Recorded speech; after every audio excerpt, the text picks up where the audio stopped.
No dia 8 de fevereiro de 1587, ocorreu um dos eventos mais chocantes da história britânica. Uma mulher de 44 anos, uma rainha ungida, foi condenada e decapitada. O mandado de execução foi assinado pela própria prima dela. A sentença de morte de Mary, rainha da Escócia, foi assinada por Elizabeth I da Inglaterra. The death of Mary was a terribly brutal death of a woman who faced it with enormous courage. Será que Mary foi uma vítima inocente da prima, a rainha Elizabeth? If you want to go on a date with either Mary or Elizabeth, I tell you, you pick Mary every time. Ou uma predadora com sede de poder e assassina a sangue frio que mereceu tudo o que sofreu? Her worst habit is choosing terrible men and then letting herself be dominated by them. A ruína de Mary envolve sexo, escândalo e assassinato. E no cerne está a luta até a morte entre duas rainhas pelo trono da Inglaterra. Can it be that Mary, Queen of Scots, doesn't understand that she's Elizabeth's nemesis?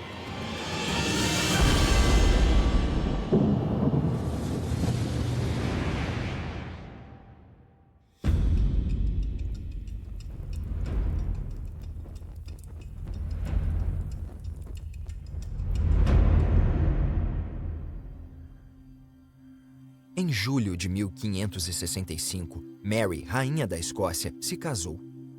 Como era a jovem e bela rainha da Escócia, Mary tinha vários pretendentes em toda a Europa. She's pretty, she's engaging, she's a catch. People write about her, how wonderful she is. She's witty, charming. And the thing that was said about Mary was that when she was speaking to you, she was totally magnetic. You were the only person that seemed to matter to her at that time.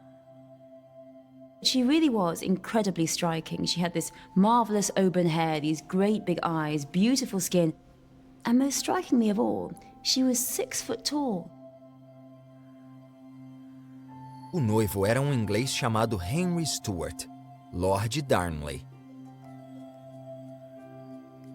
Mary casou por amor, o que era raro para uma rainha. She is really infatuated with him. She was like a teenager. This is writing on your school jotter, Mrs. Darnley. This is just crash. She just falls for him. Mas esse foi o primeiro grande erro que acabaria custando a vida de Mary.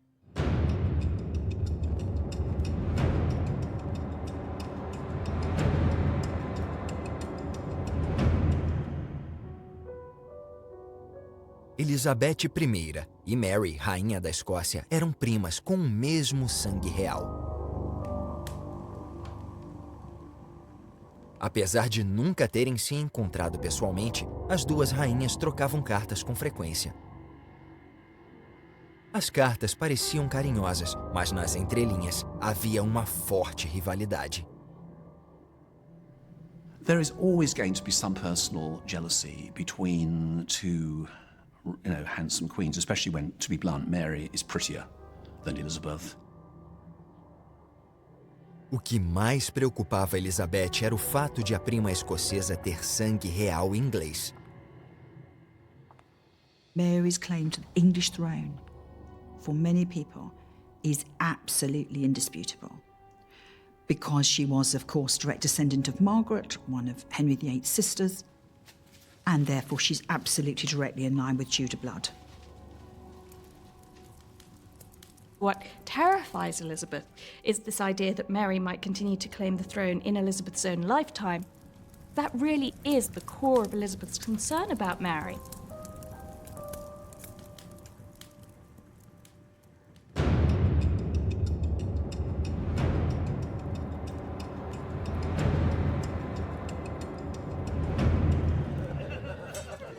Agora Mary se casou com um inglês, fortalecendo seu direito ao trono de Elizabeth. The person with the best dynastic claim after Mary to the English throne is in fact Henry Lord Darnley. Not Darnley. Not the ghastly Darnley. Who of course is also, like Mary herself, he's a great-grandson of Henry VII. Mary chose Darnley because dynastically he was the best possible bet. Elizabeth não foi a única a se alarmar com o casamento. Os escoceses também se preocuparam. Darnley, assim como Mary, era católico, mas a Escócia era um país protestante. E a corte de Mary era dominada por lordes protestantes cruéis. If you look at the noble houses of Scotland at the time, they were just like a great big bunch of boys behaving really badly. And she steps right into the middle of this. She knew that she had to cooperate with the leading lords, even though she was a Catholic and they were Protestant. Her problem was that she was too trusting. Para os lordes protestantes, serem governados por uma rainha católica com um marido católico era um pesadelo duplo. You can't fault Mary as a ruler in Scotland until she marries Henry, Lord Darnley. That's when the trouble starts. Nada disso importava para Mary. Ela tinha se casado com o seu grande amor. She's about as good at making decisions as a spoilt princess would be. I will make my decision and you will all do as I say.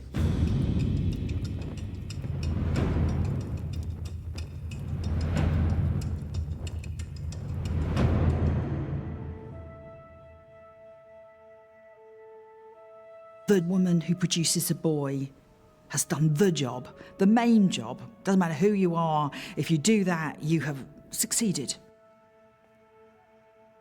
Problem is that she's just become expendable.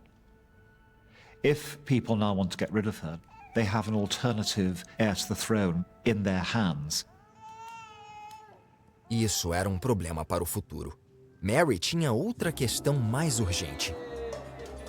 O relacionamento com o novo marido, Darnley, já tinha começado a desmoronar. Drunk, violent, vicious, extremely effeminate, throwing fits of temper. But he's one of those blokes who knows how to behave until the ring's on the finger. He was becoming a pain. He was becoming a bore. He was drinking far too much. He's incredibly vain. He's incredibly narcissistic. He's got no sense of how dangerous these Scottish lords can be. Mas não era só o mau comportamento que tornava Darnley uma ameaça para Mary. Ele também tinha ambições políticas perigosas. She has chained herself to a man who is increasingly trying to take charge of Scottish affairs. He himself, and Darnley says this explicitly, is frustrated that he is not being treated like a king. He resented the child, he resented his wife, and there began to be discussions about what on earth you could do with him to get rid of him. Mary não sabia que a decisão de se casar com o Lord Darnley estava prestes a lhe custar caro.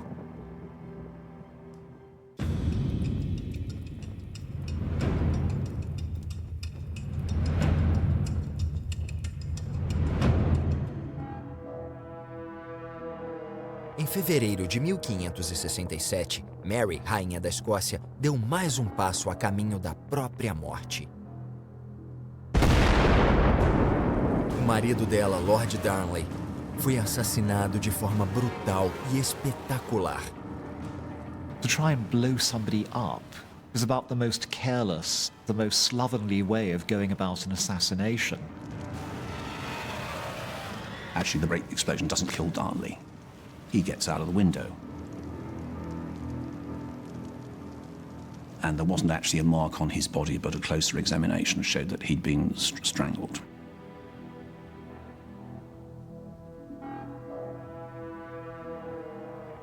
There's two bodies in the orchard. One of them, a servant, and the other one is Darnley, just in his nightshirt.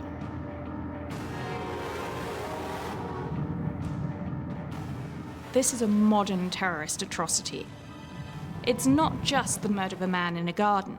It is an attempt to destabilise the whole of Scotland. And all of Europe is aghast. This is absolutely terrible. Todos queriam saber quem tinha matado Lord Darnley. O principal suspeito era um homem chamado James Hepburn, conde de Bothwell. James Hepburn, the borderer, the swaggering borderer, close friends with our queen. Suspicion started straight away. Bothwell was a man who liked chaos. Look again at the fact that he chose to murder Darnley, not with a knife, not with a gun, but with gunpowder. His motive there was to destabilise Scotland, to create such a civil war that he could hope to emerge from it the victor. Bothwell era um dos maiores aliados de Mary na corte escocesa, mas agora era o principal suspeito do assassinato do marido dela. Recusar-se a se afastar dele foi o próximo erro fatal de Mary. Bothwell steps forward and he says to Mary, "It's easy. I will be your protector." Now, Bothwell is somebody who is undoubtedly, he's a charismatic and attractive figure, but he's a Jekyll and Hyde. He has a smooth side and he has a dark side. He's a thug. He is horrendously ambitious. He's incredibly flamboyant. He has immense self-esteem. He's dashing, he's a man of action. He is just the sort of person to sweep a lady off her feet.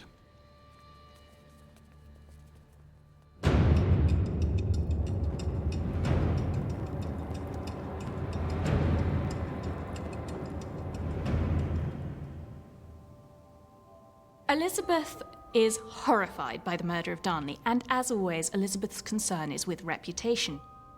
When she writes to Mary, she says that the most shocking thing is that she's hearing that Mary is continuing to associate publicly with Bothwell when everybody knows that he's guilty. She urges Mary to have a public inquiry. What Mary does instead is absolutely nothing, which enables all the rumours to sprout the most luxuriant weeds of gossip, innuendo, and accusation. Dentro e fora de Edimburgo, o boato era de que Bothwell e Mary tinham um caso. Rude drawings come out. The Mermaid and the Hare, which is a sort of deeply sexual image. Posters were sort of mass-produced and being sort of nailed up. Unlike Elizabeth I, Mary Stuart was very careless with her sexual reputation. Elizabeth had already established herself as a sacrosanct monarch, as a woman you wouldn't dream of touching. Mary's problem was that in the Scottish sexual imagination, she'd already established herself as a slut. O boato mais perigoso era de que Bothwell tinha um cúmplice no assassinato de Darnley. E esse cúmplice era Mary. Mary had no motive to kill Darnley. I mean, it's quite easy, isn't it, to imagine that, oh, well, you know, because Mary's queen, she must have had something to do with this. There is clear evidence that Mary knew about the murder plot in advance. She may have facilitated it by arranging for Darnley to be in the wrong place at the wrong time. Mary nunca esteve numa posição tão perigosa. Bothwell estava prestes a arrastá-la para o precipício.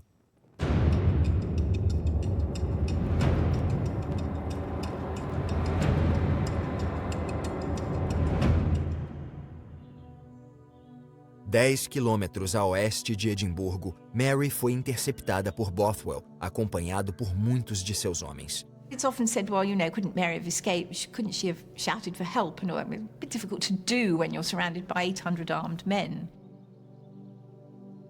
Ela foi levada para um castelo próximo.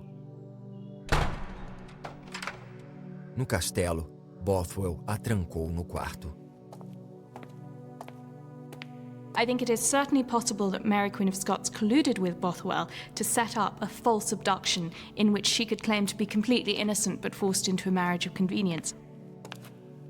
It's very theatrical. Why would he bother with this incredible theatricality of the abduction? Why the big scene? Are they colluding in some way so she's got a get-out clause? What can I do? These men are armed. Na mesma noite, Bothwell foi ao quarto de Mary e começou a despi-la. In my view, there's absolutely no doubt that this was not a rape. She is led against her will to Dunbar. That is, I believe, certainly true. But at Dunbar, he talks her round and he seduces her. And they sleep together.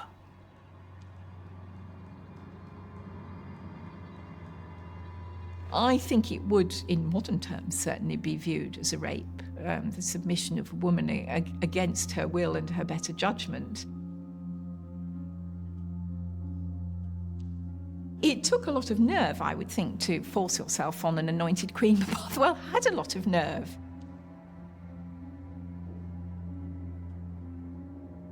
Mary is no victim here. Nunca se saberá ao certo o que aconteceu no castelo de Dunbar. O que se sabe é que 3 semanas depois, Bothwell conseguiu exatamente o que queria.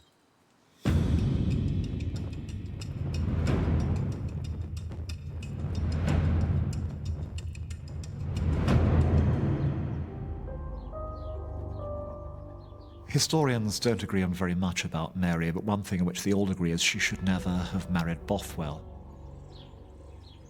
Para muitos, o casamento confirmou o envolvimento da rainha no assassinato de Darnley. Em Londres, Elizabeth ficou horrorizada. There's nothing more Elizabeth dreads at this precise moment than reading the missives from Scotland in the morning. She can't bear them. Scottish news just, sends her into a tailspin of despair. She says, why are you doing this as a queen? You have to remember your own dignity, your own status. She pretty explicitly says to Mary, you are damaging the status of all queens in these islands as you do this. I believe that Elizabeth had all along decided that she would never marry. Because she knew that if you did, you would end up like Mary with Darnley or Mary with Bothwell. Ao se casar com Mary, Bothwell estava determinado a virar rei. Mas em vez de ser o protetor de Mary, ele a deixou suscetível ao maior perigo de todos: perder a coroa. Para os lordes protestantes, a ambição dele tinha ido longe demais.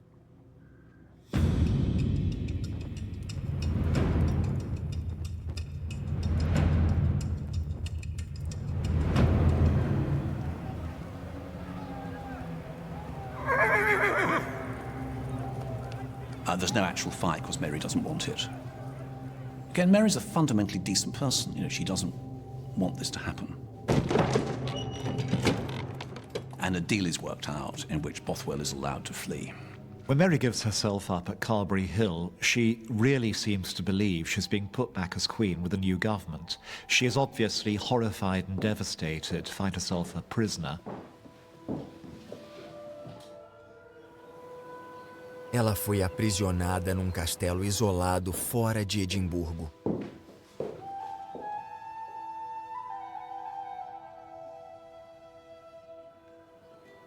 O bebê de Mary, James, ficou sob os cuidados dos lordes protestantes. Ela nunca mais o viu. Emotionally, she's a broken woman. What's going to happen? What are they going to do to me? O mundo de Mary estava desabando. Em julho, ainda presa, ela abortou os gêmeos de Bothwell, poucas semanas depois de terem sido concebidos. Pouco depois, alguns lordes protestantes foram ao quarto dela com um ultimato. Sign. Abdicate in favor of your son. Sign. And some people believe that she was threatened with a knife, that they would cut her throat.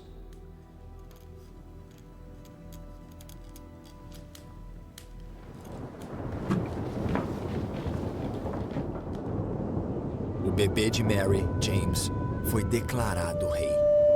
Na prática, os lordes protestantes passaram a governar a Escócia. The really interesting thing is that in London, when Elizabeth hears of this, she thinks this is a worse thing to happen than even the murder of Lord Darnley. a God-appointed ruler, to be forced to abdicate by bolshy nobles. This is absolutely the pits. Nothing could be worse. The roof falls in. Elizabeth was concerned about what had happened to a fellow monarch, that if this can happen to Mary, Queen of Scots, it could conceivably, in the worst case scenario, happen to me. Mary tinha perdido tudo: o marido, o filho e o trono. Mas não estava disposta a desistir. Em vez disso, ela arriscou a última coisa que tinha, a vida, numa enorme aposta.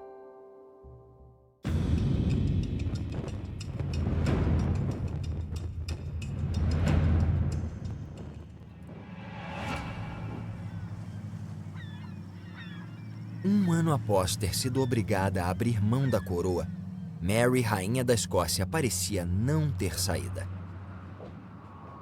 Ela tinha sido destronada, presa e abandonada, e um grupo de lordes protestantes controlava a Escócia em nome de seu filho bebê. Mas Mary não tinha perdido a esperança. Ela queria recuperar o trono, e a única forma de conseguir isso era fugindo. And she charms her way out of Loch Leven. I mean, she basically gets people to help her and she gets away. The escape is just brilliantly arranged. It's Mary back on form. Mary tinha que tomar uma decisão importante. Para onde ir? There are two obvious places. One is France, where she can make new friends in Europe.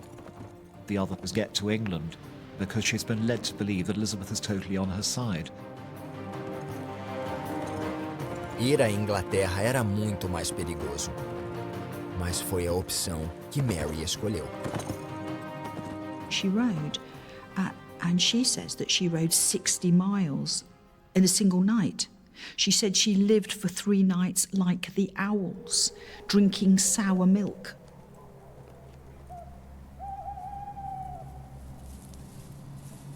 She was a very, very frightened young woman. Frightened, unwell, overwhelmed by everything that had happened to her in the last sort of 18 months.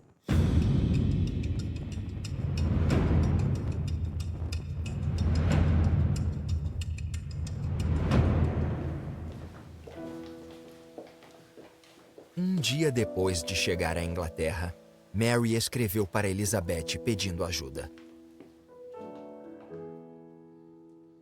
I entreat you to send to fetch me as soon as you possibly can, for I am in a pitiable condition.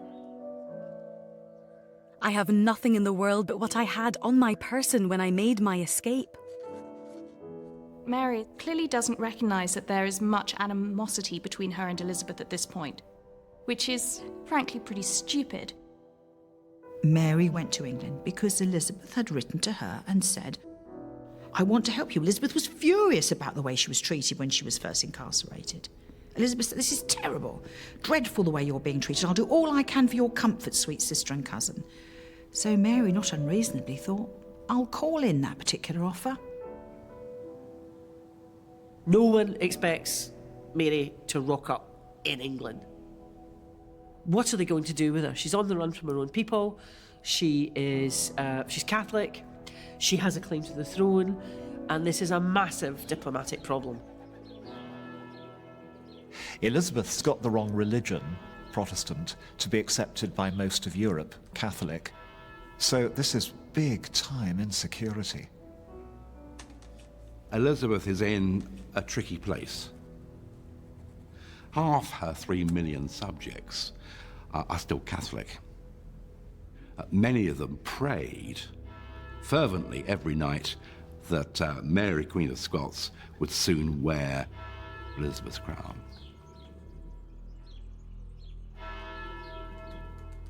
Em vez de oferecer ajuda a Mary, Elizabeth fez exatamente o contrário.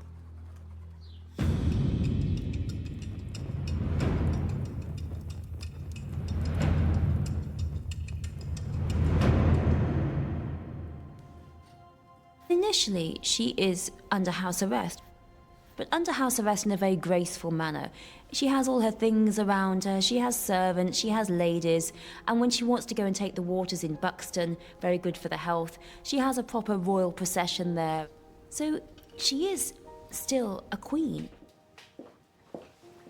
Then there were horses allowed for her, people to cook her food, arguably a good idea in case she was poisoned, people to look after even her hair. She's supposed to have had the most expensive hairdresser in Europe. I mean, she's bored witless. And she's quite good at needlecraft just because she is bored, I guess. But as the confinement goes on, it gets worse and worse and worse and worse. Nos meses seguintes, Mary escreve uma série de cartas desesperadas para Elizabeth, implorando por ajuda. Madam, I beseech you to favour your equal. I have placed my whole trust in you. I rely so entirely on your promised friendship that no reports can persuade me to the contrary. Mas Elizabeth continuou irredutível. Para a rainha protestante, a prima católica Mary era radioativa. E ela tinha razão.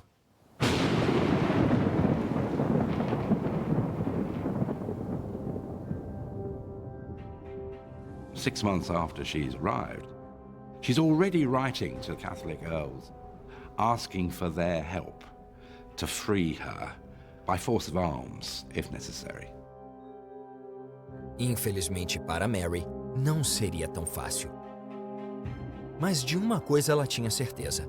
Como católica num país que era protestante havia apenas 9 anos, sua única chance de liberdade era a religião. Remember, because England had gone Protestant in 1559 didn't mean people were Protestant. A very narrow cohort were Protestant. They're a narrow clique trying to take over the culture of an entire country. There are so many Catholics being imprisoned, they think about creating a colony for them in Florida. In those days, it would be like sending them to the moon. And it didn't come off, but it was a demonstration of how desperate they were. Enquanto a Inglaterra beirava uma insurreição, Mary só pensava em ser livre. Em Londres, Elizabeth via a situação de outra forma. Ela estava cada vez mais ansiosa para manter Mary presa. Mary is periodically very much on Elizabeth's mind, not least when there are plots detected to bust Mary from prison and or murder Elizabeth, which happens at regular intervals. Elizabeth is living in a very dangerous time. There's been a fatwa taken out against her, and assassination attempts are being foiled right, left and centre. Not even in her own palace does she feel comfortable. Mas havia homem que podia ajudá-la. O maior desejo dele era se livrar de Mary. Cecil, beyond any doubt, hates Mary's guts because she is a Catholic. And to Cecil, Catholics simply are the enemy. He is a conviction politician driven by religious ideology, and he'll do anything to stop Mary becoming ruler. Depois de descobrir todas as conspirações católicas, Cecil reforçou a segurança de Mary e começou a traçar um plano. Cecil's job description is 1, keep Queen alive, 2, keep Queen Queen. So he will do anything to do that. Cecil gets out of bed every morning and says, I've got to kill the Queen of Scots, I've got to kill the Queen of Scots. He won't rest till she's dead.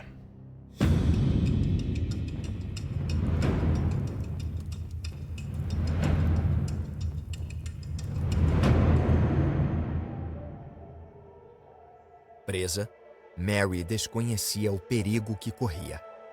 Ela continuava escrevendo cartas para a prima, Elizabeth. I have been detained far from my country, and your presence is denied. I do not think I have merited such treatment. I will wait patiently for some favourable news from you, which I have been expecting for such a long time. I pray and require you, as affectionately and earnestly as possible, that you will no longer delude the rest of my miserable days with vain hope.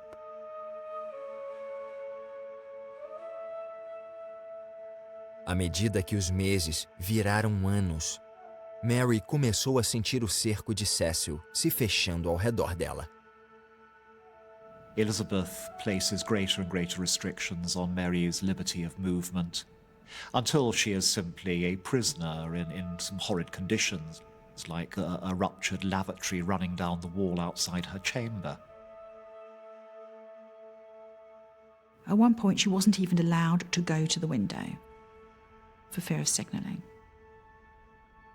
She wasn't allowed to move about freely. She wasn't allowed to leave the grounds. It was as if Elizabeth wanted to break her spirit.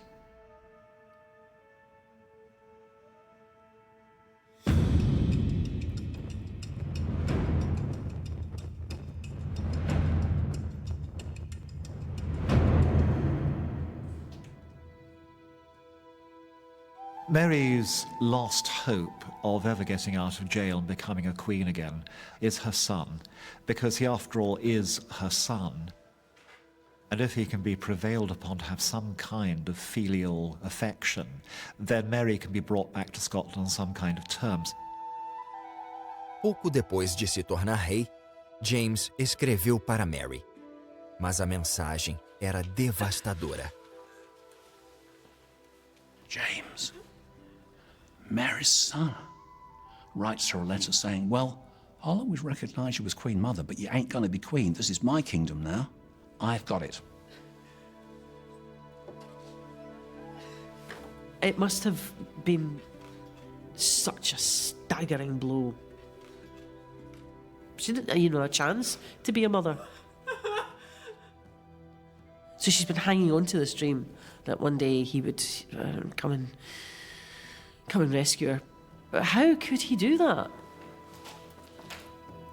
He'd been brought up by ultra-Protestant adherents who told him that his mother was just wicked and evil, and how could a little boy believe anything else if that's all you've been told? She has been betrayed by her own son. This is the most catastrophic thing that's ever happened to her. For Mary now, that is the moment when she says, okay, anything goes.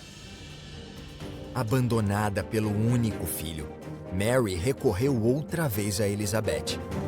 Em carta à rainha inglesa no mesmo mês, Mary implorou de uma vez por todas para ser solta. Mas Elizabeth continuou irredutível. Mary is left with only one option really now, which is to murder Elizabeth.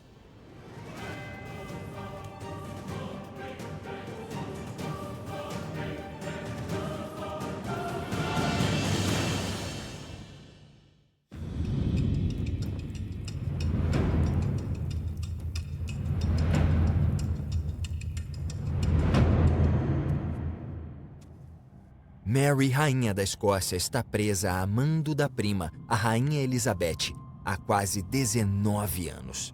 She's lonely, she's depressed, she's increasingly ill, she's desperate. Mas Mary deixou de ser a vítima desesperada por liberdade. Ela era uma rebelde católica que queria assassinar a rainha protestante da Inglaterra e tomar seu trono.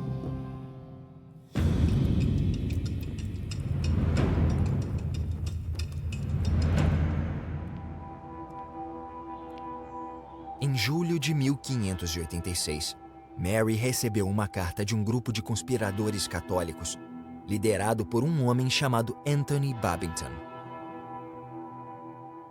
Anthony Babington believes that he can free Mary.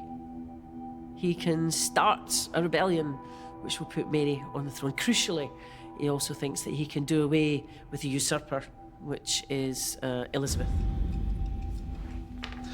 The messages would be wrapped up very thin and hidden in the beer casks, which would be collected empty from the castle and then brought back full. So there's a means of getting in and out of the castle secretly.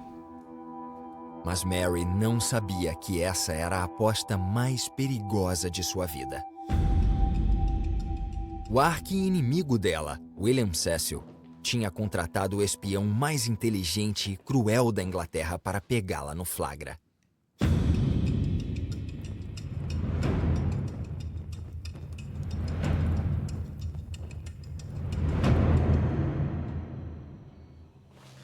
Francis Walsingham basically invented modern espionage. He invented messages hidden in the bindings of books, codes, how to open a letter so nobody would know their letters had been read. Walsingham e seu grupo de espiões observavam Mary de perto. They wanted to find conclusive proof that this devilish woman not only approved of Elizabeth's assassination, but was anxious to take part in it. Babington writes a letter and says, okay, we can do this. When you go out riding one day, and my friends are going to come and release you, another group of friends are going to go and pop off Elizabeth. Mary thinks about this. She doesn't react to this all at once. And then she calls her secretaries together and she dictates a reply. The affair being thus prepared, then shall it be time to set the 6 gentlemen to work. Upon the accomplishing of their design, I may be suddenly transported out of this place.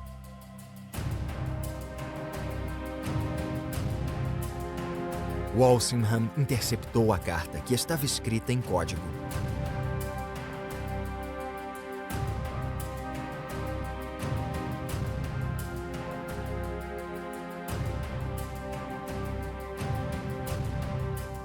Quando o decodificador decifrou a carta, desenhou uma forca no canto dela, pois estava claro que Mary era culpada. I don't even think Mary thought the plot would succeed. I think she was living in a bubble of delusion. I think she was a bored, half-crazed, lonely, frightened woman at the end. Agora, Cecil e Walsingham tinham provas concretas de que Mary era uma traidora. Mas o que Elizabeth faria? The discovery of hard evidence of the Babington plot puts Elizabeth under enormous psychological pressure. She has been prevaricating for years, she has been closing her eyes for years, and she also knows that she's being put under pressure by her own ministers, which Elizabeth, as a very independent woman, never likes.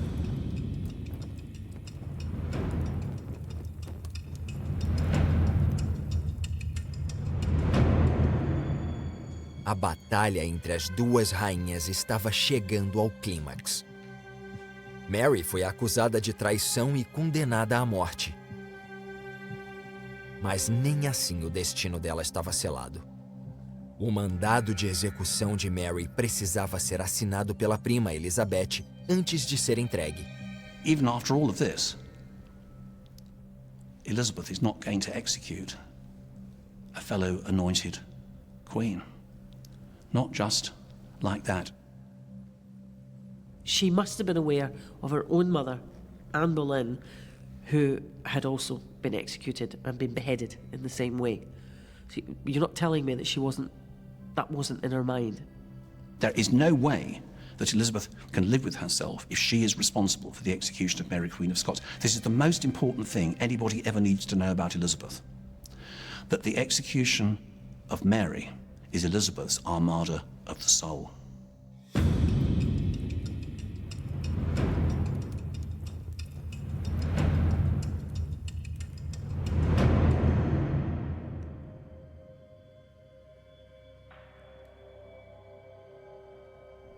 What happens at the end is the ideal solution for almost everybody involved. Elizabeth signs the warrant but doesn't send it. Cecil and his friends on the council send the warrant.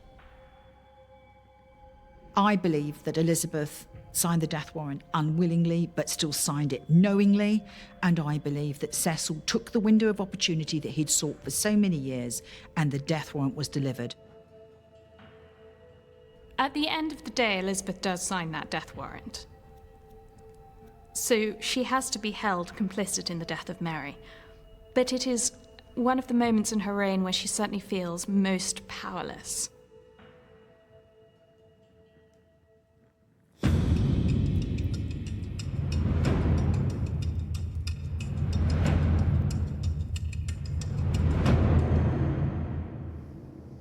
Mary foi levada à decapitação numa cerimônia particular no castelo de Fotheringay, em Northamptonshire.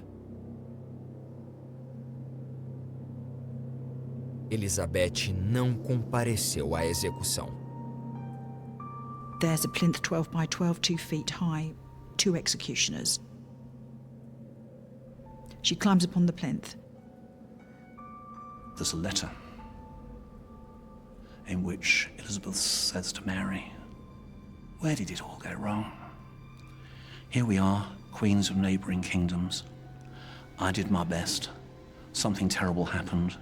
Now, we've ended as, mortal enemies. She has regrets.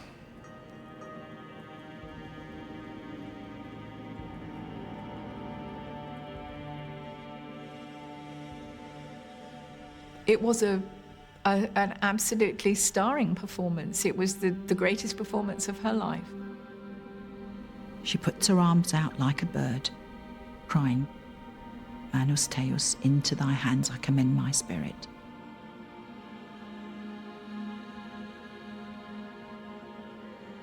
Elizabeth knew that she was neutralizing the greatest threat to her own life and to her own rule. But she also knew that she was letting the hounds of hell out of the door. She knew that she had set a precedent for the execution of a sovereign monarch on British soil. And he swings at her with the axe. She still lives. She's heard muttering something, crying out. Then he has to go at her again. He cuts away, like a butcher's block, the last sinews of her head.